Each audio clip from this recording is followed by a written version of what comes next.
Hey there, everybody. This is Gary from Constricted and Addicted. It's been a couple of days since I put a video up. I've had some situations take place that I have never had to walk through before. I've never had to walk through or go through what I've been going through, and it's been very trying for me. So I figured now was the time was for me to do this video, but just to kind of give an idea of what's been taking place and kind of share with you everything, from start to finish, and hopefully get moving past everything and on to greener pastures, as they say, right? Because really what it's all about is these guys right here. These guys are my world. Coconut's hanging out with me tonight. I had Willie hanging out with me earlier. Got to play some guitar, and these are the things that really bring joy to my life. And one of the things I have to remember is that we walk through stuff. No matter what, life happens. Things don't happen to me. Nobody's testing me. It's just life happens, right? And it's really about how I respond to the situations that are put in front of me. So to give you an idea, everything is taking place in October. And the first thing that took place was my wife's job was put in jeopardy. She is a healthcare worker, and in California they made a mandate that healthcare workers need to be vaccinated. Now this video is not about pro-vaccination or anti-vaccination. It's just that my wife has a choice of what she wants to do, and she chose not to, and it put her job in jeopardy. So we were dealing with that, and then on October 11th, my tegu was outside. We kept it in an outdoor enclosure. October 11th was my granddaughter's birthday. We were getting ready to go to Modesto for a birthday party for her, and Thursday night it had turned cold.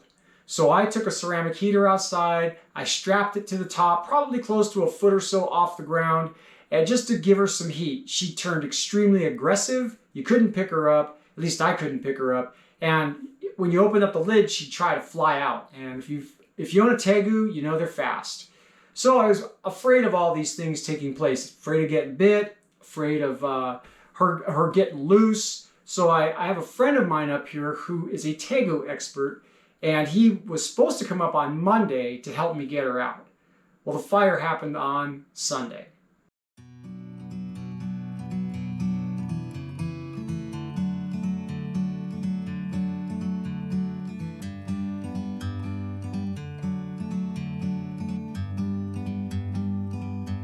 Like a bird on a tree. We were getting ready to leave, and my wife had noticed there was smoke billowing out of the tegu enclosure. So as I go running outside and I unplug the ceramic heater. I start dousing it with water. There's no flames coming out of it at this point in time. It's just got a lot of smoke coming out of it. And so we sat there for 20 minutes and we were dousing it with water, just dousing it and dousing it and dousing it. And both of us looked at it and said, it's good. It's out. There's no smoldering. There's nothing left. We have a live animal in this thing. We certainly wouldn't take off with a live animal in jeopardy. So we decided to leave. And we went to my granddaughter's birthday party, had a good time. We were coming back, and I got a phone call from CAL FIRE that they were fighting a fire at my house. And my jaw dropped. I was 30 minutes from home. They told me don't rush. The house was okay. My fence had burned down, and a part of my deck had burned. Well, that wasn't the case when I showed up to my house. When I got here, it was a completely different story. Fire had scorched the side of my house. It had scorched my roof. It had burned about 12 feet of my deck, burned my fence, and the first thing that I noticed was my tegu enclosure was just completely devastated. It was rubble. And, it wasn't about the house at that moment in time. I'm looking for my tegu, and I asked the fire department, I said, "Where's my tegu?" And they obviously didn't know what a tegu was. But as I'm sifting through the dirt and I'm sifting through the rubble and I'm not seeing any bones, I'm not seeing any remains, I'm thinking to myself, she's gone. She must have gotten out and she's gone in the wilderness somewhere. And, this is not a phone call that you want to make to your neighbors as a reptile owner, but I had to call my neighbors and let them know that there was about a 4-foot lizard out on the loose, and if they see it, please come get me. Please give me a call. I will come and get her. And, it was getting dark. It was like 5 o'clock. It gets dark around here around 6 p.m. I was looking and looking. I couldn't find her anywhere. And we also have 2 puppies. Now, the 2 puppies, I believe, and I'm not blaming it on them, this is my fault. Everything that I'm talking about is my responsibility. But my puppies, I believe, got a hold of the cord and they tugged on it enough where the ceramic heater had fallen in the substrate, and that's what I believe caused the fire. So the next day, I had to make sure that the puppies were taken care of, that they could not get out, so I had to build a temporary fence. And my wife and I have had this crate in the backyard for probably 10 plus years. And I decided, I'm going to get rid of this thing. I'm going to get it out of here. I started to drag it. And when I did, I stopped. And I thought, what if Marley's under this thing? And I lifted it up, and there she was. She was underneath it. She was still alive. I freaked out because I saw her. And the first thing I did was grab a blanket. She was cold. I put her in a bin, and I put her in the house to let her warm up. And we let her sit in that bin for probably 4 or 5 hours. And I called my buddy up here, and he came up. And we checked her over, and the only thing that we saw on her was that she had a little piece of plastic burned on her tail, and her nose was red. And I believe that was probably caused by the fire, trying to get out. But the fact that she was alive and she was okay in the moment was like, that was everything to me. I was so worried about her and where she was. Even if I didn't have the greatest relationship with this Tegu, the last thing in the world I wanted her was out there in the cold, suffering and possibly dying. That's not what I wanted. So, now we're dealing with my wife's job. We're dealing with a house that caught on fire, our house. I'm dealing with insurance adjusters. And then that following Thursday night into Friday morning, I have a 100-gallon fish tank in my living room. And when I woke up around 2 o'clock in the morning, and I had heard water running.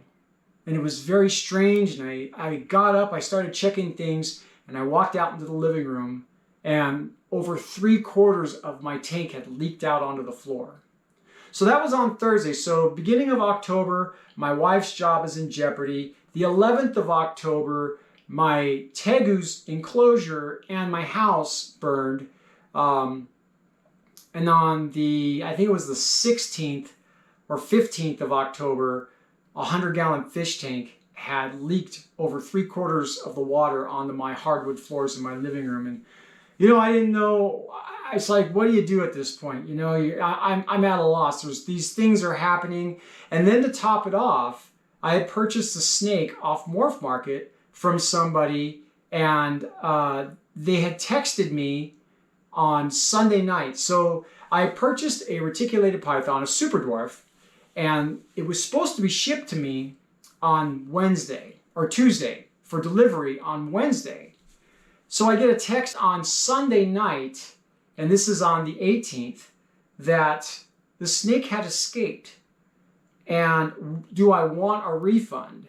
And I remember reading the message. It's like, no, you should just give me the refund. I mean, if the snake escaped and you don't know where it is, I think you should just give me the refund and we'll deal with it if you find the snake. But I sent her several messages, and I never got a response back. So I'm dealing now with somebody who I feel like has scammed me on Morph Market. My fish tank has leaked 100 gallons of water all over the floor, 70 gallons of water all over the floor. The house, the Tegu, my wife's job, and there's just not much more that I'm willing to take on. I'm doing everything I can to be strong for my family, keep a smile on my face. I'm going to work every day. I'm trying to just, keep my wits about myself when inside I'm just screaming and I want to just give up, right? Well, Monday morning I'm at work and I get a phone call from my wife, and she says that she's been in an accident.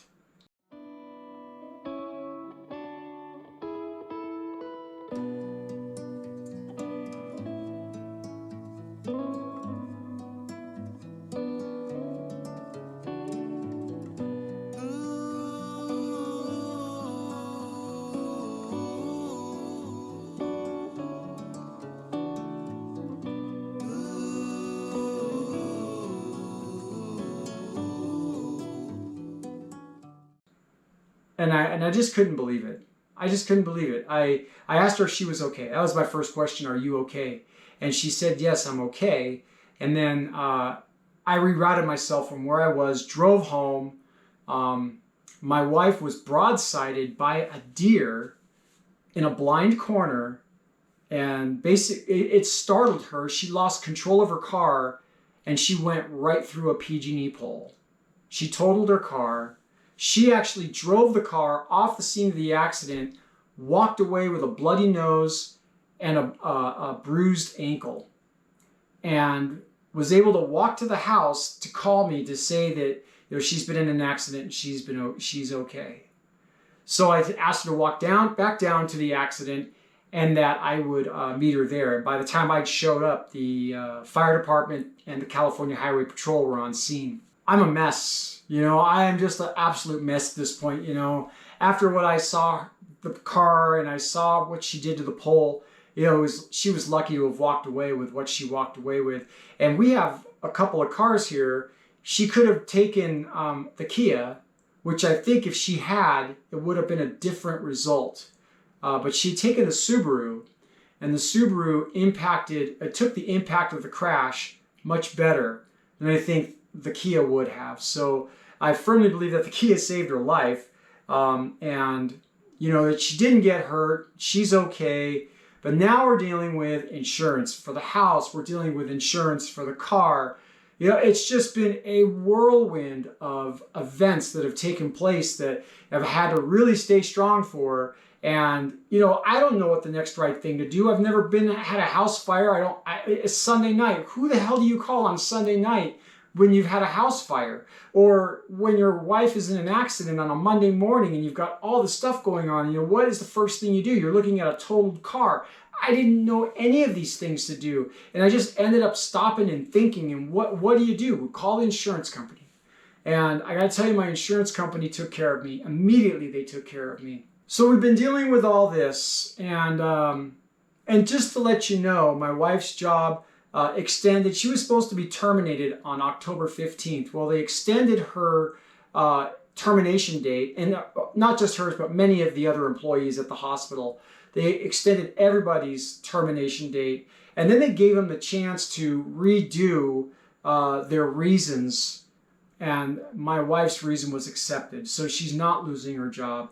Everything worked itself out at her employment. And the house, was funny is that they wanted to send arson investigators up here to make sure I wasn't trying to burn my house down. But the insurance company called me and said, hey, we're going to take care of your claim. All you got to do is just send us some estimates and we'll send you some money. We'll get everything taken care of. The car, Geico did the exact same thing. They got me taken care of. So everything so far that has taken place, has worked itself out. My wife never got hurt in the accident. She didn't get hurt that bad. We still have a house. We're living in it. So a lot of things have happened and we're okay. When I stop and think about where we're at in the moment, we're okay. And I still haven't got my refund back though for that snake. So I'm still waiting on that. But right now, that's like the least of my worries. But I'm in a band, and on Saturday night I was at rehearsal, and my wife called me as I was leaving, and she told me that Marley Artegu had passed away. And I think that hit me the hardest, because I was so concerned and I was so worried for her when, we couldn't find her. And when we brought her in, we just let her free roam in the house. She was just walking around, kind of like a cat, right? We put her in one of my reptile rooms. We turned the heaters up. We put a little heating pad on some dog blankets. And that's where she went at nighttime, and she stayed there, and she would come out, she would just walk around the house, and she'd flop her little body down in a sunlit part of the hardwood floors, and she'd just stay there. And I mean, I really thought that she was going to be okay. And animals are probably the most resilient things on this earth. And she lasted as long as she can. And you know, one more time, we're going through another situation, another event here. And what I got to take a look at was maybe that Marley stuck around long enough to let us know that she was okay, and so that we could say goodbye to her. You know, I have to believe that.